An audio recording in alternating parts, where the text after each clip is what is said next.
पिछले कई हफ्तों से लद्दाख सुर्खियों पे है। सोनम वांगचुक एक नामचीन इनोवेटर, एडुकेटर और एक्टिविस्ट है जिनका योगदान विज्ञान की जगत में इनफाइनाइट है। इसीलिए तो उनको बहुत सारे पुरस्कारों से पुरस्कृत कर चुके हैं, जिनमें से एक ग्लोबल अवार्ड और यूनेस्को अवार्ड भी शामिल है। अगर आप फिर भी सोचो कि सोनम वांगचुक कौन है, तो ये वही इंसान है जिनका किरदार अभिनेता आमिर खान ने उनकी चलचित्र 3 इडियट्स में रैंचो यानी फुनसुक वांगडू बन के निभाया था। पर यही व्यक्ति सोनम वांगचुक पिछले कई दिनों से आमरण अनशन यानी अन्न का एक भी दाना अपने हलक से उतारे हुए सैकड़ों और लद्दाखियों के साथ बैठा है लद्दाख के शांति स्तूपा में। क्यों? क्योंकि उन लोग लद्दाख के हक के लिए लड़ रहे हैं, वो भी शांतिपूर्ण। उन लोग लद्दाख के बायोडाइवर्सिफाइड लाइफ, उसके पर्यावरण को बचाने की कोशिश कर रहे हैं। एक ऐसा पर्यावरण, एक ऐसा बायोडाइवर्सिफाइड लाइफ जो इतना सुंदर और अनोखा है अपने आप में कि 2022 का मेरा लद्दाख ट्रिप अब तक का मेरे जीवन का सबसे यादगार ट्रिप है। मुझे आज भी याद है 2022 के जून महीना जब मैंने लद्दाख में प्रवेश किया था, तो मुझे ऐसा लगा था कि मैं ऐसी दुनिया में प्रवेश कर रही हूँ जहाँ पहाड़ तो है पर उसमें पेड़ पौधे नहीं है, ऊंट है जिसका दो हम्प है, एक ऐसा झील जिसका रंग हर पल नील रंग का 7 वेरिएंट आपको दिखाएगा, और सबसे बड़ी बात, पहाड़ों के बीच रेगिस्तान। ऐसा और भी अजीबोगरीब चीज आपको दिखाई देगा लद्दाख में, जो ऑलरेडी हमने हमारी चैनल टिप्स टू ट्रैवल की इस वीडियो में विस्तार से डिस्कस कर दिए हैं। अगर आप ये वीडियो देखते हो, आई एम प्रीटी श्योर कि आपके मन लद्दाख जाने के लिए फुदक रहा होगा। पर सवाल ये है कि कैसे जाए। अगर वाहन की बात करें तो लद्दाख रेलवे के जरिए किसी भी और राज्य से जुड़ा नहीं है। फिर भी अगर आप ट्रेन पर ही भरोसा करना चाहते हो तो सबसे नजदीकी रेलवे स्टेशन है जम्मू या चंडीगढ़ या शिमला रेलवे स्टेशन। वहां से आपको कार, बाइक या बस पकड़ के बाकी का रास्ता तय करना पड़ेगा। और अगर आप विमान की बात छेड़ोगे तो लद्दाख का अपना खुद का विमान बंदर है, कोसुक बकुला रिम्पोचे एयरपोर्ट। अब इस इंफॉर्मेशन के बाद आपको लगेगा कि हाउ टू रीच लद्दाख, इस पर वीडियो बनाने की क्या ही जरूरत है। अगर पैसा है तो फ्लाइट कर लो, अगर नहीं है तो ट्रेन के भरोसे चलो। तो मैं बता दूं मेरे प्यारे यात्रियों, बात इतना भी आसान नहीं है, क्योंकि पिक्चर अभी बाकी है मेरे दोस्त। चलिए शुरू से शुरू करते हैं। एक रास्ता है डायरेक्ट लद्दाख की कैपिटल लेह में टपकना वाया फ्लाइट, दूसरा कश्मीर होते हुए लेह पहुंचना, और तीसरा हिमाचल होते हुए लेह पहुंचना। Let's talk about the first option, flight से लेह पहुंचना।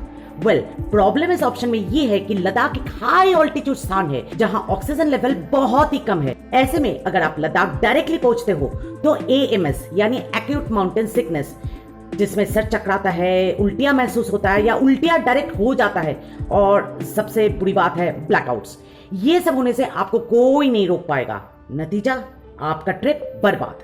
पर टूर ऑपरेटर्स का तो ये सबसे बढ़िया ऑप्शन है of how to reach Ladakh, क्योंकि एक बार आप लेह पहुंच जाते हो तो उन लोग क्या करते हैं, आपको AMS से बचाने के लिए एक होटल के अंदर पूरा दिन रख देगा, कहीं पर भी नहीं घुमाएगा, ताकि आपका शरीर एक्लेमेटाइज हो जाए, वो एडप्ट कर जाए to the weather of Ladakh.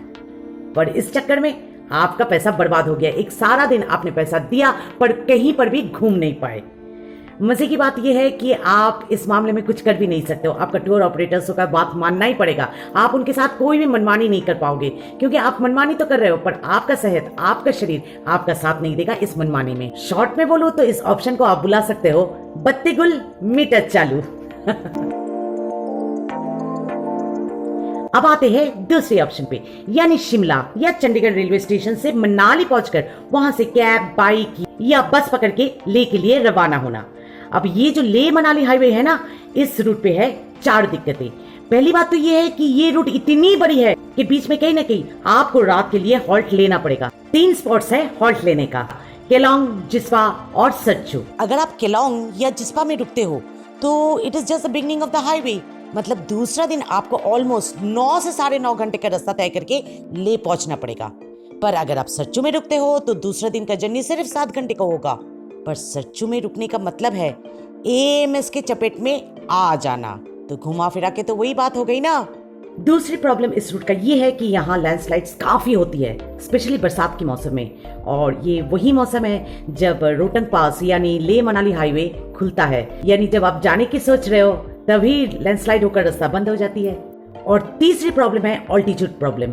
Unlike Leh Srinagar highway, Manali Leh highway बहुत ही स्टीफ है, उसका स्टीफनेस एकदम से बढ़ जाता है, और साथ ही साथ बढ़ भी जाता है एएमएस यानी वही सर चकराना, ऐसा फील करना कि दुनिया पूरा आपके चारों ओर घूम रहा है, और वो उल्टियाँ महसूस होना, मतलब all the problems, acute mountain sickness. और क्या।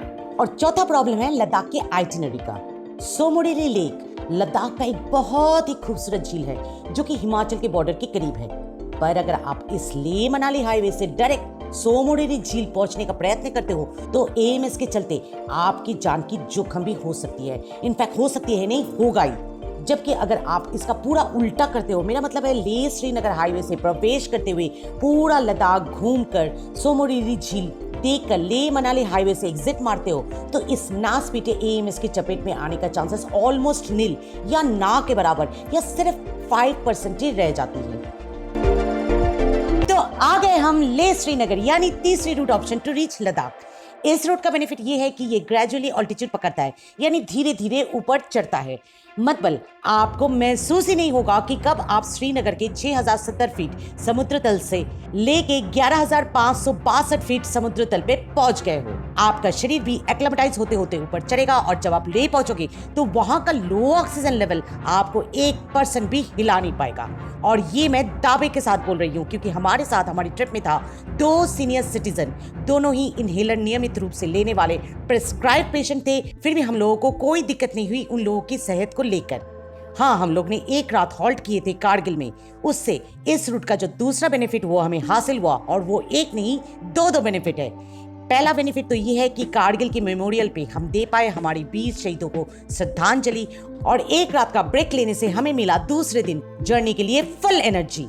ऐसे हम हमारी श्रीनगर टू लेह की आइटिनरी में और भी कुछ टूरिस्ट स्पॉट्स इंक्लूड किए थे, जो आप चाहो तो हमारी दूसरी वीडियो में हम मेंशन कर सकते हैं। पर फिलहाल तो हमें इस लेह श्रीनगर रूट में जो तीसरा बेनिफिट मिला वो भी हम कह देते हैं।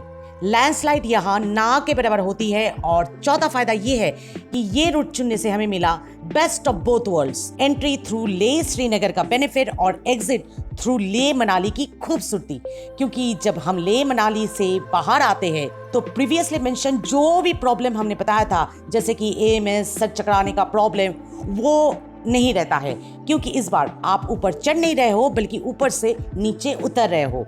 हाँ, लैंडस्लाइड का प्रॉब्लम फिर भी रह जाता है, तो उससे आप ये कर सकते हो कि मॉनसून में इस रूट को अवॉइड ही कर सकते हो, और क्या ही कह सकते हैं। आशा करती हूँ हमारी ये छोटी सी वीडियो उत्तर है उन सारे सवालों का जिसमें आप उलझे हो कि कैसे जाना है लद्दाख। फिर भी अगर आप सोचे हो कि इस वक्त लद्दाख जाएंगे, वहां पर तो बहुत सारे प्रॉब्लम्स हो रहे हैं, बिल्कुल नहीं। सोनम वांगचू ने बहुत ही अच्छे मेथड अपनाया अपने बात सेंट्रल तक पहुंचने का, और वो है शांतिपूर्ण तरीका। आप जाइए, जरूर जाइए, और हो सके तो उन लोगों की मांगों में अपनी भी आवाज शामिल कीजिए। जुले एंड हैप्पी जर्नी।